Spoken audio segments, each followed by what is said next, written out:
Хүн ардын үндсэн хуулийнхаа дагуу бүрэн эрхэн эдэлсэн бүгд наримдах Монгол ард улсын нийслэл Улаанбаатар хот. 16 дугаар жирны шарагчин хонин жилийн зуны тэргүүн сарын 20-нд Улаанбаатарт болсон Азийн буддистуудын эмх тээврийн баг хурлын 5 дугаар ерөнхий баг хурлын хүнд зочноор эрхэмсэг дээд далайлам өргөдөн барилхад Азийн буддистуудын эмх тээврийн баг хурлын ерөнхийлөгч Хамблам Номч Мэргэн авч гомбож болон ерөнхий баг хурлын бэлтгэл хорооны гишүүд ёслол төгөлдөр ухтан авлаа.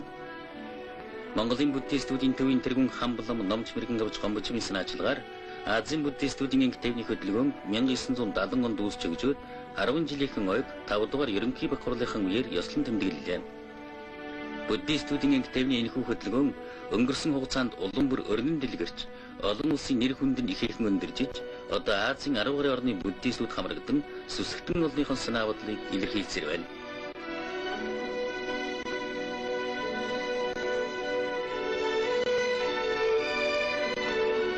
Хүнд зочин эрхэмсэг дээд далайлам богдыг гандан тагчин хийдэд морилон ирэхэд Хамблам Номч Мэргэн авч гомбож болон тус хийдийн мяндаг тушаалтнууд лам хуврагууд буддийн шишнийхэн тогтсон ёс журмаар нянсан сэмбэр мөргөж утан авч хүндэтгэл үзүүлж байна. Ийхүү 14 дугаар далайлам богд далайлам гэдэг нэрийг өргөмжлөн олгосон Монгол газарт мориллоо.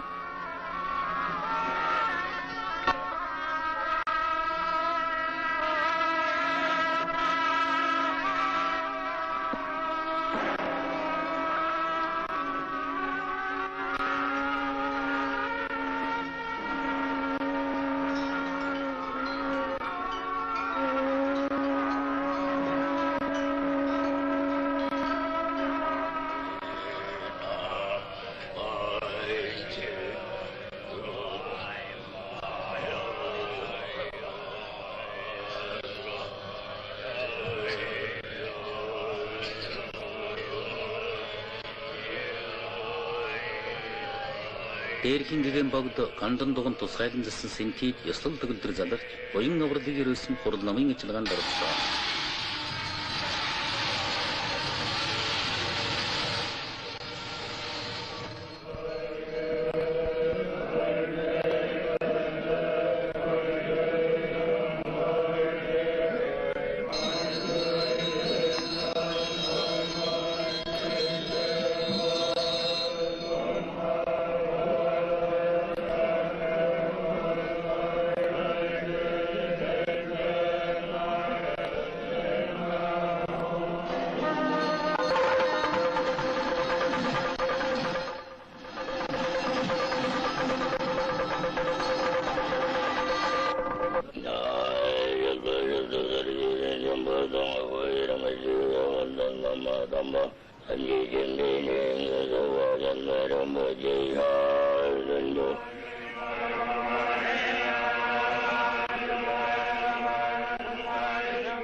Эрхэм хүндэт дээд зочноо морилон ирсэн явдал зориулж гандан хийтийн саваартнууд мандал өргөж бурхны хүсэн төвийг Хамбламтан өргөн барилаа.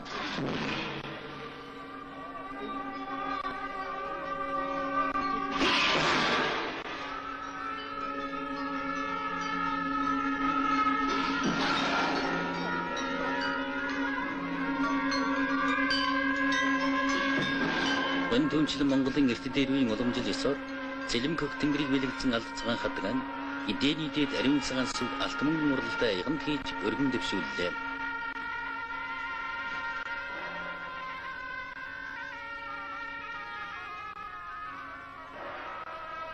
Далайламтан энэ бүхний болгоноос ярихад хариуд нь хамаг амьтны тусын тулд шашин бурхан өнө мөнхөд оршин тогтхыг өрөөж бэлгийн нандин эрдэн ном шашны нандин шүтэн бурхан тэргүүднийг хайрлаа.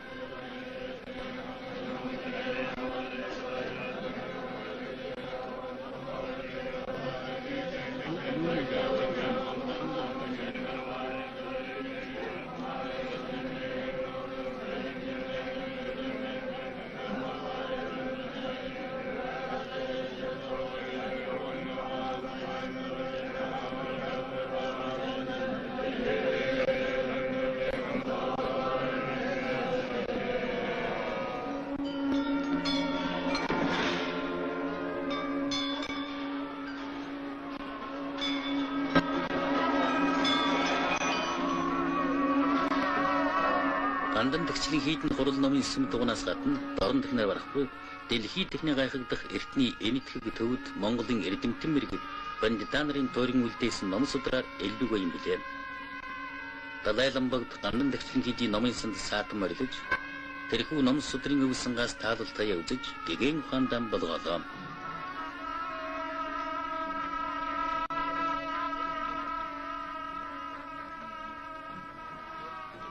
닥슬로 좀 사가셔야 돼. 땅상 뭐다? 닥슬로도 와요. 닥슬로도. 좀더 참어. 닥슬로 좀 좀더 분시.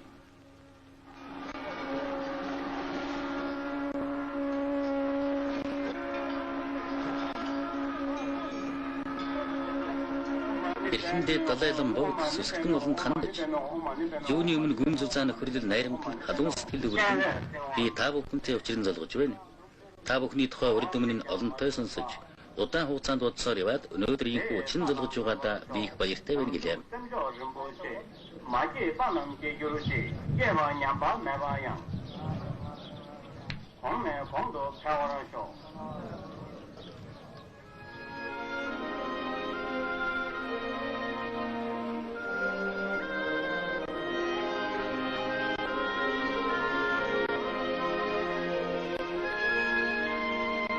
Азийн буддистуудын эмгтээвний баг хурлын 5 дугаар ерөнхий баг хурал 1979 оны 6 дугаар сарын 16-нд нэгдэж ерөнхийлөгч Гомбожив хөдөлгөөнийхэн ээлж зорилтын талаар дэлгэрэнгүй хэллээ.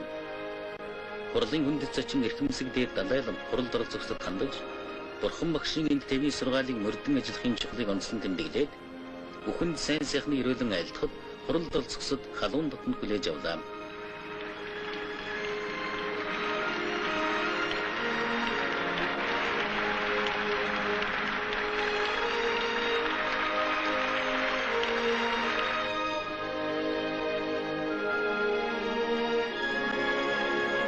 Эрхэндээ Далай ламд Азийн буддистуудын эмгтээвний баг хурлын үүсч хөвсний 10 жилийн өг тохиолдуулан буддистуудын эмгтээвний хөдөлгөөнд ивэл өрсөлийг үзүүлж ихээхэн хувийг оруулж байдгийг үнэлж Азийн буддистуудын эмгтээвний баг хурлын хүндэт медалаар шагнасныг ерөнхийлөгч Гомбожив ёс төртэй гардуулан өглөө.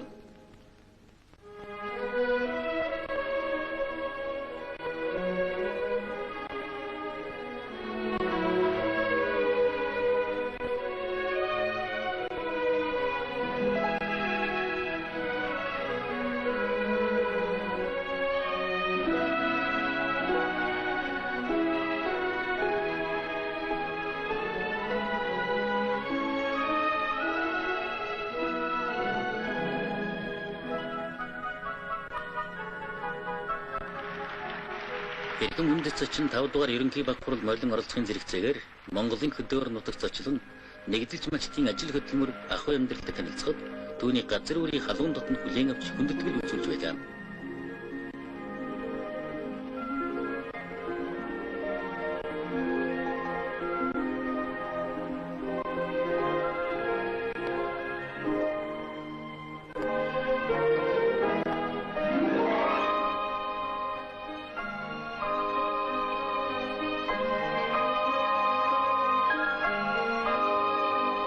Улс их орн богино хугацаанд хөгжин цэцгэлж, хүн ард нь амгалан жаргалтай ажиллаж хөдөлмөрлөж, ихийг бүтээж байгаа Монголын сайхан орныг эрхэмсэг дээр Далай лам багтан цэйрхлээ.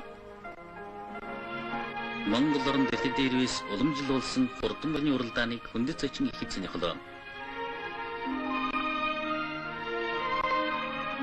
14 дугаар Далай ламтан гадаад дотоодын сонин хэвлэл мэдээллийн сурвалж эрхтийн тавьсан асуултанд хариулт өгч социалист Монгол оронд ирж олон улсын энэхүү хуралд оролцсон улс орны хөгжил цэцгэлэлт хүн ардын аз жаргалтай амьдрал лам хуврагуудын сүсгтэн олныхон гэрэлтэгцийг хангаж шашны ёслол үйлдэлийн чөлөөтэй явуулж байдагтай танилцахад өндөр сэтгэлдтэй байна гэж хэллээ.